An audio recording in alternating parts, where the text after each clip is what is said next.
introduction about myself and the sort of things that we do, so you get a bit of a sense for what we're doing. So I'm based at the University of Adelaide in South Australia, and I oversee the weed management research that happens across South Australia and Victoria, which is two of our states. So I work in two different states. I've got a big team that works for me, and they actually do most of the work, and I do most of the getting the funding and doing the talking. So what I'm going to talk about today is, I've been asked to talk about today is glyphosate-resistant weeds, but we actually do a lot more than that. One of the big things that we do is assessment of herbicide resistance in farmers' fields. So we do regular surveys across South Australia and Victoria to find out who's got resistance. And this is an area of about 500,000 square kilometres we cover. And we know from going into farmers' fields and testing their weeds that in most areas, more than 80% of the fields have resistance to the grass-selective herbicides. 90% of the fields have resistance to the sulfonylurea herbicides. Half the fields have resistance to clethodim, and more than half the fields have resistance to the imidazolinone herbicides. So across that vast area, herbicide resistance drives what farmers do. So as a consequence of that, we do a lot of work in what I call long-term trials for better weed management. So how do you actually put the bits together to make something that works and farmers can make money out of? At the moment, one of our big focuses is trying to get better weed management for ryegrass and canola because clethodim resistance. Another piece of work that I do is to actually look for new herbicides for our system. We're a small country. We don't get all the global products coming to us. So I'm actually paid, effectively by farmers, to go out and try and find new products, new product uses to solve our problems. We're actively working on new canola herbicides at the moment. We've come up with a compound that is looking very promising as a post-emergent grass herbicide with some broadleaf weed control. The company who owns this compound had never thought of canola as a market. They're now very excited. So that's some of what we do. Most of the work that I do is funded by the Grains Research and Development Corporation. This is farmer levy money. So farmers are paying for the research that we do, which means that one of the big things that we need to do is to get that out to farmers. On glyphosate resistance, I've also had funding from directly from the federal government that they ran through the RIRDC, and also some funding from our state government that I'm going to talk about. So I'm going to talk about glyphosate resistance.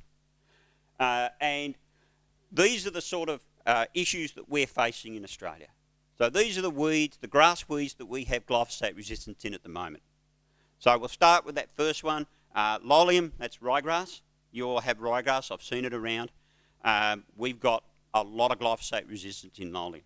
It's our main winter growing grass weed. Then we have two species there that are summer grasses, Echinocloa colonna, Eurocloa panicoides.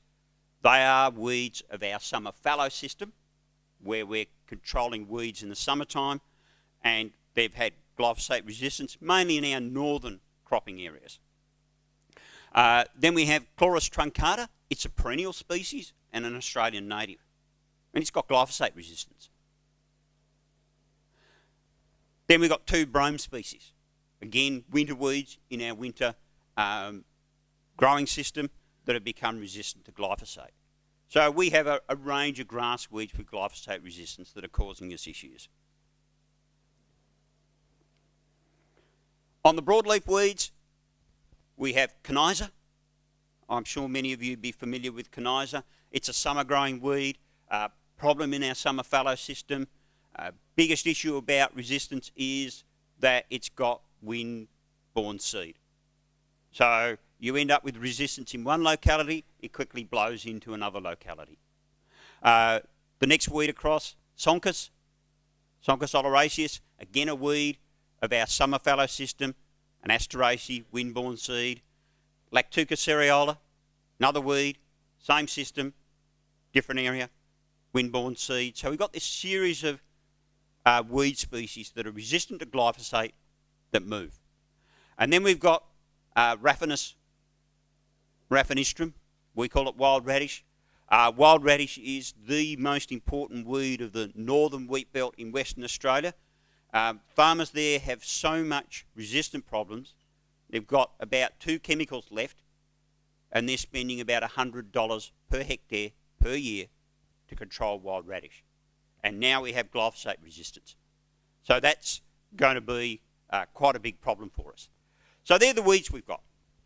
And when we look at how they happened, in Australia, we got the first glyphosate-resistant weed anywhere in the world, and it turned up in 1996. It was recorded in 1996.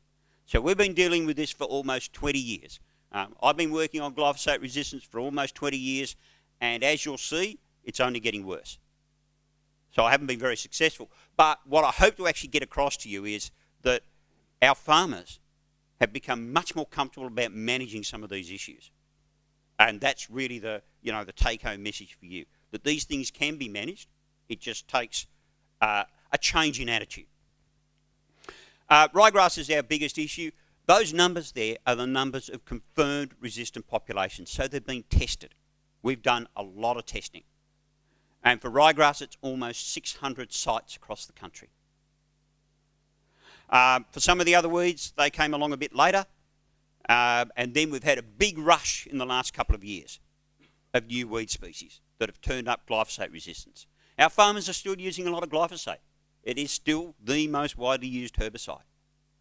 And as a consequence, we're getting more glyphosate resistance. This is just to show, just give you a sense for how things have moved. And I'm really only going to look at the lolly there, that blue line. So we first got it in 1996. And then for about 10 years, we had a slow increase in the number of sites, despite the fact that we were actively looking for resistance. Okay, it only slowly increased. And part of the reason why it only slowly increased is a lot of our farmers took action to try and stop glyphosate resistance from occurring as soon. So they actually, with glyphosate resistance, they actually took some action to try and limit their risk. And that, we held off major resistance problems for over a decade, unlike the United States, where no action was taken. And now they have a massive problem. But of course, we're getting a massive problem because you can't put it off forever. So it's really increased in the last few years, and I'm going to show you some of the places that it's turning up. So this is where ryegrass turns up in terms of resistance. Our winter grain system, we have a lot in our winter grain system. But we're also getting it in other places. Winter chemical fallows. We've got it in summer grains. Irrigated crops. We have it in horticulture, vines, trees, vegetables. And then we have it in a whole range of other places. And this is one of the things that we've understood is part of our problem with glyphosate resistance and its management, is those other localities. So farmers' driveways, crop margins, we've got a lot of crop margins around buildings, irrigation channels. We have an airstrip with glyphosate resistance along the side of the airstrip, railways, and a lot of roadsides. So we've got glyphosate resistance in a lot of different parts of our landscape. And part of the way how we're trying to deal with it is to deal with it in those different parts of the landscape. So I'm going to show you some photographs now of some of the places where we have glyphosate resistance and talk a bit about how it's happened. So this is quite a common site now in South Australia, Western Australia, where farmers are spraying glyphosate prior to putting their crop in. So this farmer has sprayed glyphosate but hasn't been able to seed immediately because it got too dry. And several weeks later, just before he actually went out to seed his crop, this is what it looked like. He's killed a lot of weeds, but he's got a lot of green weeds there. They're glyphosate-resistant ryegrass. This is another locality. We have a lot of vineyards in South Australia. We're a big wine-growing state. And our vineyard growers typically have a practice where they will plant a cover crop. It might be a grass crop, or it might be, as it here is, wheat, on the mid-row, and they'll keep under the hills, they'll keep that area bare. And to keep that area bare, they use glyphosate. One of the issues we face in the viticulture industry is that we export a lot of wine. Quite a bit of it goes to Europe, and we have issues over chemical residues in wine, in that we can't have any. So any product that'll leave a chemical residue in wine, our grape growers, if they are growing for the wine industry, cannot use. And the industry has had a big focus on getting fungicides for use in grapes, but they haven't really worried about herbicides because glyphosate controlled all their weeds. So we have a limited spectrum of herbicides that can be used, and that's part of the problem. I can go to all of the wine growing areas, all the main wine growing areas in South Australia except one, and I will see, not as bad as this, but I could see something like this in every vineyard. Okay? They all have a problem. The one that doesn't have a problem doesn't have ryegrass. This is another thing that we see a lot. This is a farmer's field. Again, he sprayed that field prior to sowing. He's controlled his volunteer cereals here, but he's got this stretch along the fence there. That's green. That's glyphosate-resistant ryegrass. Okay? That causes a problem because when the farmer harvests, he picks up that seed and he moves it into the field. This is another situation where we see glyphosate resistance occurring commonly.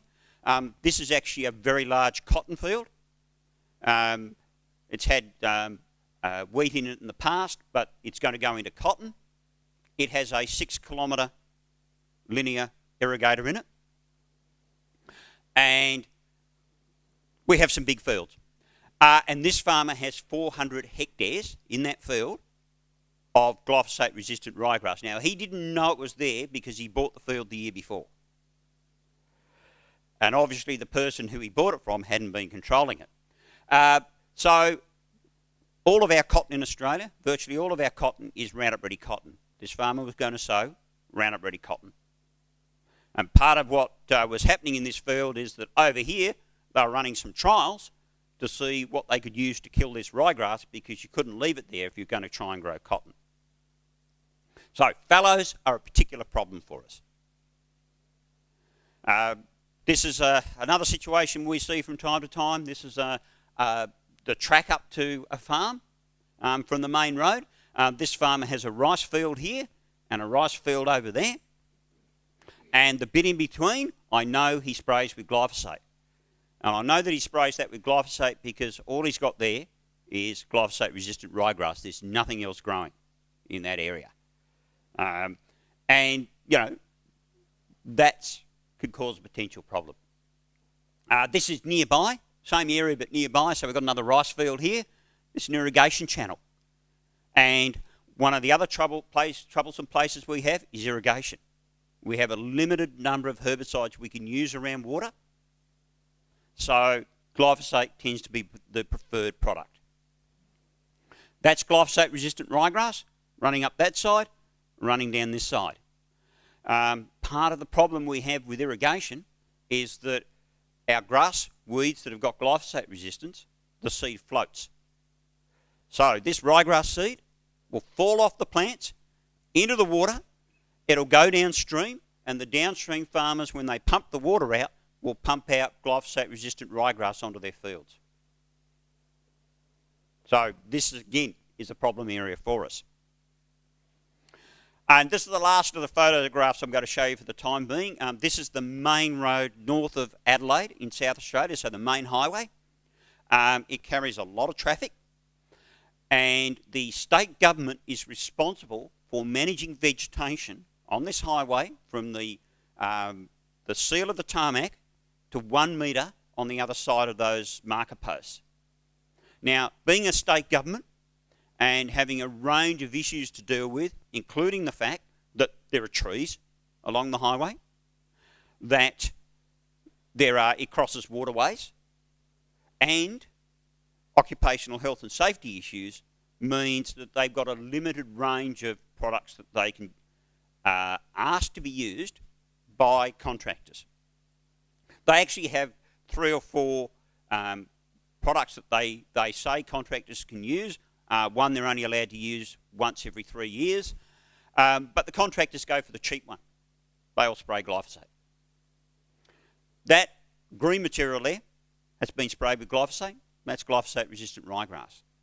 There was 100 kilometres of glyphosate-resistant ryegrass on this roadside.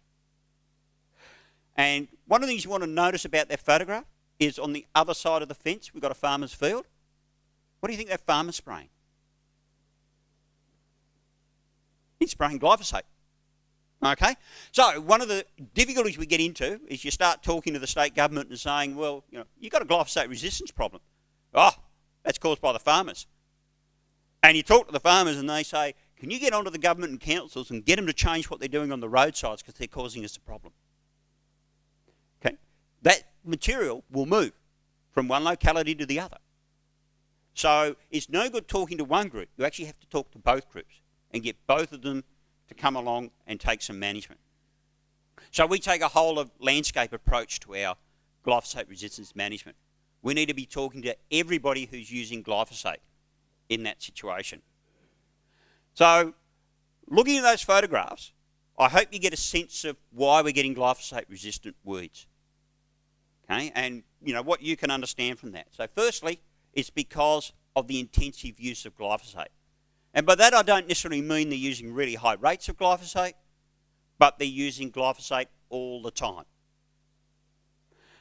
Most of those situations, there's very little other weed control going on.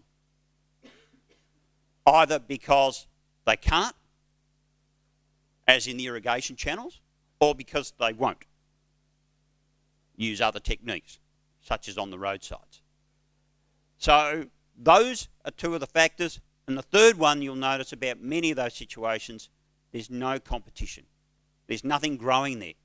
So that after the glyphosate's been sprayed, any survivor, any plant that survives, has got use of all the resources and will set a large amount of seed.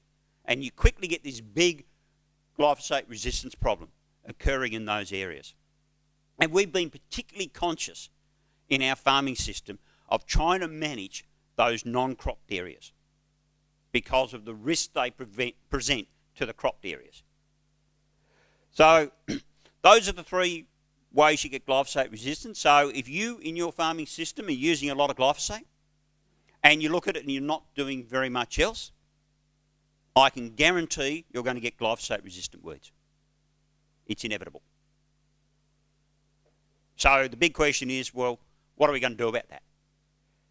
Well, understanding why we're getting the problem means that we know how to not get the problem or to reduce the impact of the problem. And what we want to do is to change one or more of those things there. And this then comes down to our resistance management strategies that we put in place. And so I have what I call my 3 golden rules of resistance management. They are very simple. First one, reduce the size of your weed populations. So get the weed numbers down. Second one, you rotate herbicide modes of action where you can. There's no point rotating herbicide modes of action if you don't control weeds.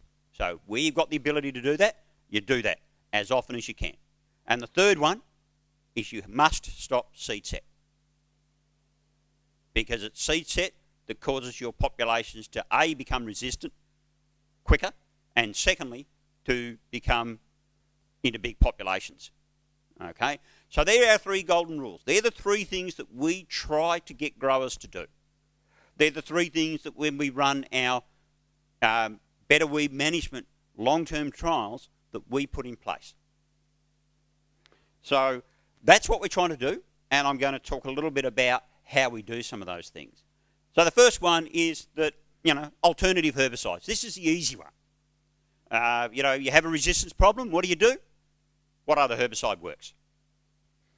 And we've done a lot of work to actually work out, how do we do this? How do we actually change to a different herbicide, and how do we get that to work? So that these are some photographs of some of our trials. some of the things that we've done. In that vineyard there, we had glyphosate-resistant ryegrass, and that particular treatment was paraquat plus amitrole plus pendimethalin. Now, we have a problem of using pendimethalin in vineyards in Australia, in that we're not allowed, vineyard growers are not allowed to use it while they have grapes on their, while they have leaves on their grapevines. Okay, you can only use it when there are no leaves. But we've also actually had a push to push pruning back. And so now pruning is typically done in June. And that's for disease management. So that only leaves us 2 months, 3 at most, where we don't have any leaves, that we could put a product like pendimethalin out. So what we need in our grape industry is some new residual herbicides, because what that shows you is that that residual herbicide is really helping that system work. Okay, if we just done the paraquat plus amitrole, we wouldn't have had nearly as good a result. The next one's a farmer's fence line where he's been spraying glyphosate. This is the boundary between 2 farms. And so we have glyphosate resistance here. We've got some on the track down there for this farm. We've got some on the track down there for that farm. And some of it's in the crop there. And this farmer had let that go. He sprayed that with glyphosate, hadn't really controlled it. It was a long way from his crop. He wasn't worrying about it. He's worrying about it now. So we went in and ran some trials. And this is one of our treatments. This is a treatment of paraquat plus bromacil, a product that we don't otherwise use anywhere in our cropping system. We now have that registered on our label. Okay. Now, the value of that is that we've got a knockdown product with a residual product that is going to keep that ryegrass from coming back. And that's what we're trying to achieve there. That one on the bottom, you might recognise that roadside. That's the main road north of Adelaide. That's exactly the same spot where I showed that previous ryegrass growing. This was taken about 3 weeks later. And what the contractor had done, on our advice, had gone out and used paraquat plus amitrole on that ryegrass. But we didn't do it just to change the herbicide. We deliberately chose that timing because the ryegrass was starting to run up to seed, and what we wanted to do was to stop seed set. So we went in with a product that we knew stopped seed set on that. And that contractor has been doing that now for 3 years. He uses glyphosate in May, glyphosate in July, and paraquat plus amitrole in late September, early October. And there's almost no ryegrass on that roadside now because he stopped seed set 3 years running. So this is actually thinking about alternative herbicides but using them in a way that's giving you real benefit as opposed to just trying to control the weeds. It's all about reducing the numbers.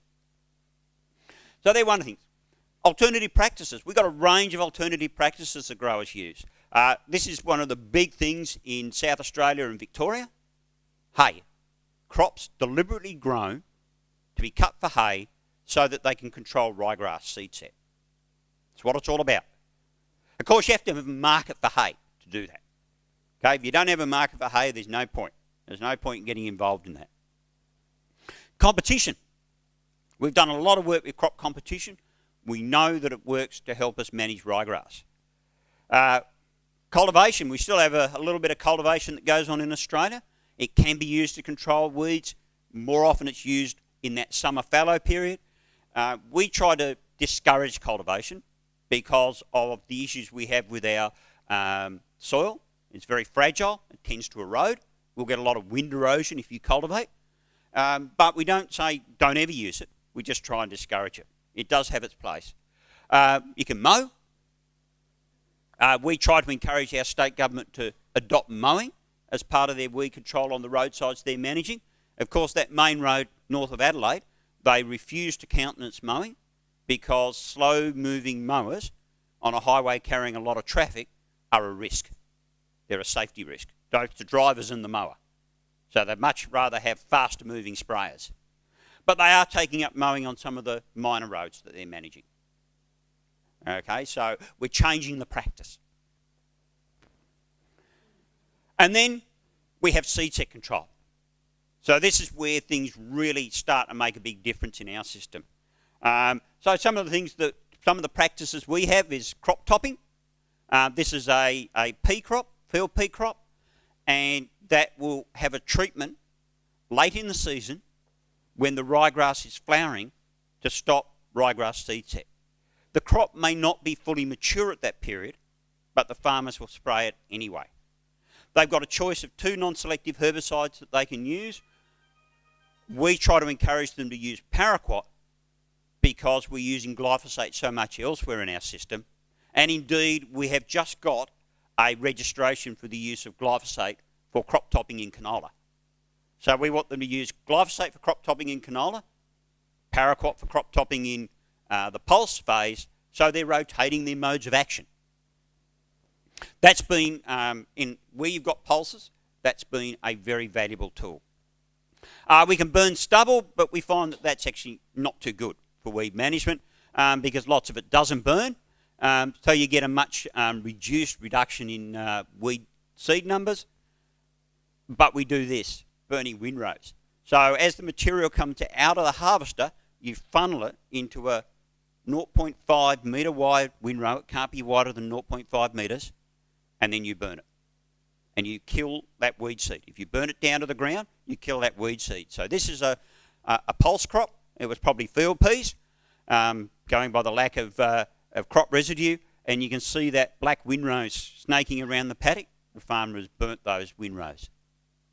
That will reduce your ryegrass seed bank by about 50%. And then we've got some mechanical options. So some people don't want to go on the burning track, so we have some mechanical options. That first one is called the bale direct, and that's simply you're towing a hay baler behind your harvester. Now, this is towing the 2 pieces of equipment that break down most often one behind the other around the farm. So you've got to be dedicated. You've got to be dedicated to take this on. You also have to have a market for the bales. Okay, you've got to have something to do with the bales. And so the farmer who invented this has got it all vertically integrated. He owns a pelleting plant. His bales go to the pelleting plant. They get turned into sheep pellets. They go on the boats for the live sheep trade. They get eaten by the sheep, and the ryegrass seed ends up in the Indian Ocean where it can't do any harm. So he's exporting the ryegrass seed off his property. Of course, he's exporting a lot of other stuff, so he has some real nutrition issues that he has to manage. This one's another farmer invented piece of equipment. It's called the Harrington Seed Destructor. This is mining technology. It's a cage mill.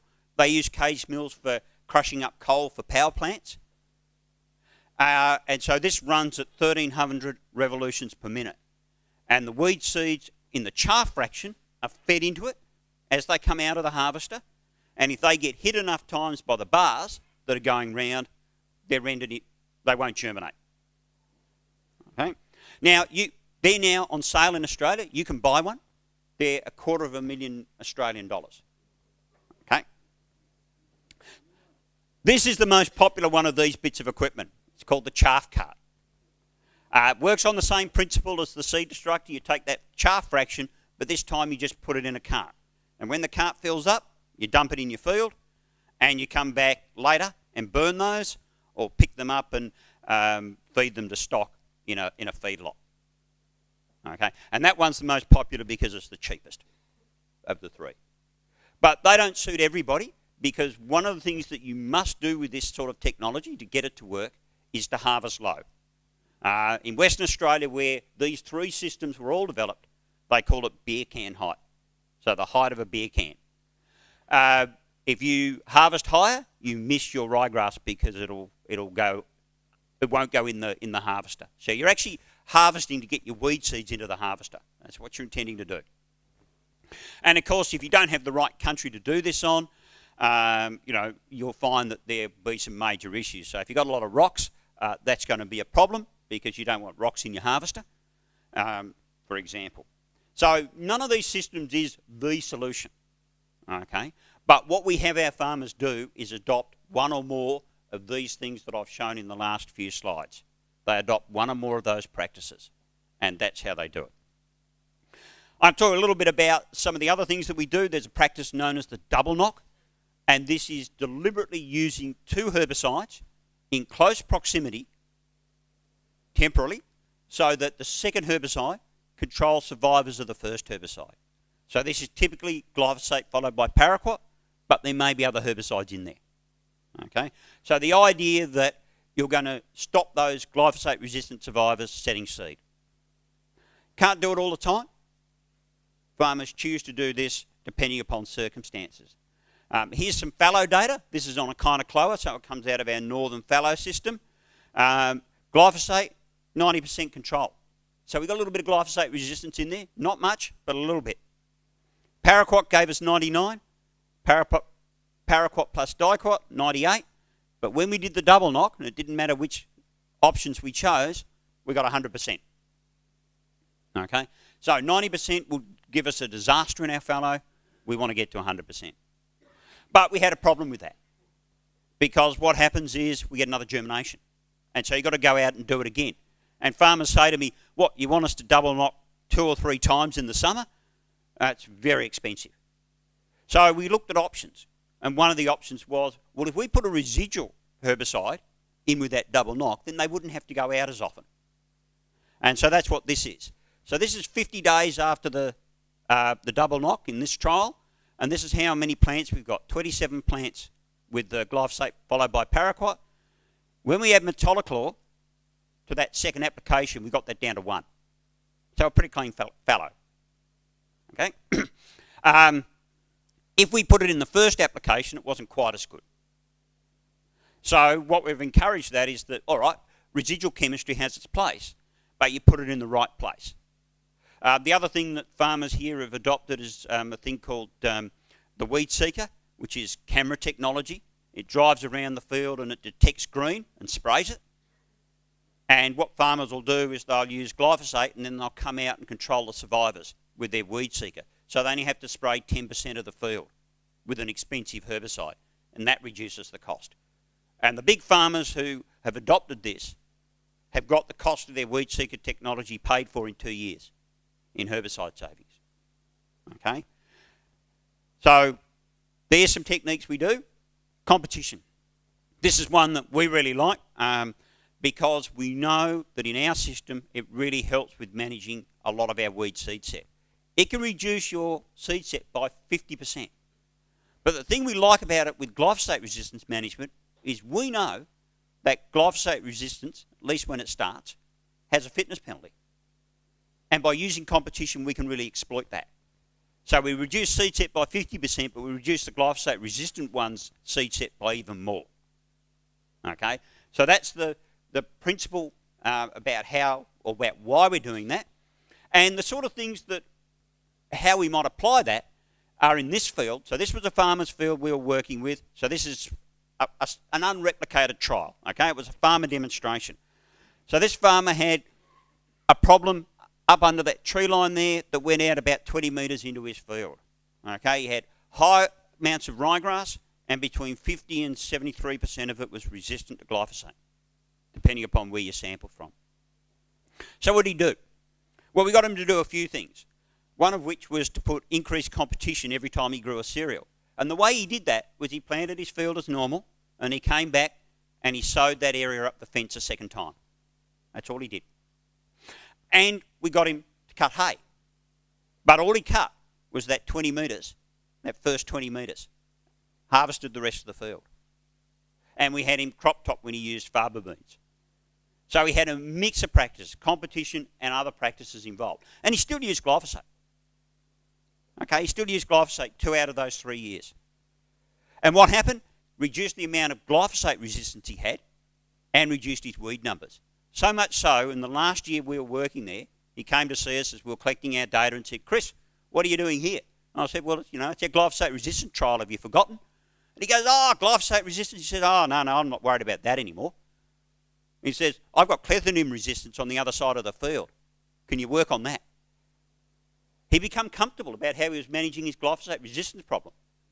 Once he started, he saw it worked, and he went, "Oh, I'm not worried about it anymore." We are working on clethodim resistance, I'll point out.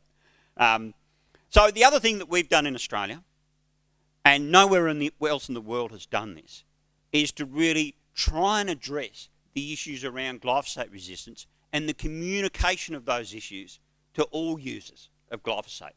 So we've focused on all users of glyphosate. And we set up the Australian Glyphosate Sustainability Working Group. I chair this group now. And it composed of the researchers who are working on glyphosate-resistant weeds across the country, representatives from the industry bodies. So at the moment we have grains, cotton, and horticulture. We are trying to get grape and wine to come and sit with us. They talk to us, but they don't really want to talk about glyphosate resistance in the grape industry because of the potential problems that they might have with marketing overseas. So they don't want people talking about it a lot, but I still talk about it. And we have herbicide company representatives, and we get them all together and we discuss what are the issues we're facing and how are we going to get that message out. So the things that we really want to get out is a single, clear and consistent message to users about what they should do in managing glyphosate resistance. What we don't want is we don't want different messages coming from different people. That creates confusion, and then farmers don't know what they should be doing, so they do whatever they think's right. So we want a single message. So we want it when Monsanto talks about glyphosate resistance in Australia, they say exactly the same sort of things about management of glyphosate resistance as I would say. As somebody from one of the industries would say. And so we've got that, messages going out that are consistent. We've got a whole range of resources there, including some fact sheets and case studies of farmers who are managing glyphosate resistance. All can be found on the website there. So I think what I want to leave you with from all of what I've spoken about is that if you're using a lot of glyphosate and you're not doing a lot of else to control weeds, you're going to get glyphosate resistant weeds. It's inevitable, but it's not the end of the world, because if you take the right attitude to management, and that can mean quite a significant change to your system to achieve that, then they're actually quite easy to manage. We're still having problems though. We still have problems in viticulture because of our lack of residual products. We're having problems in irrigation channels because of our lack of products totally. And we're still having problems in our fallow system because our fallow system is such a problem in terms of managing glyphosate resistance. But in our winter grain system, most of our farmers would say that they're pretty comfortable about what they're doing. They understand what they've got to do and they can put that in place. It might be a bit different when some other weeds come, but we'll deal with that when it happens.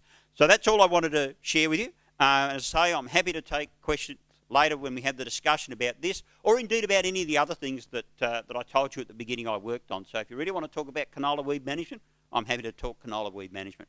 Thank you very much.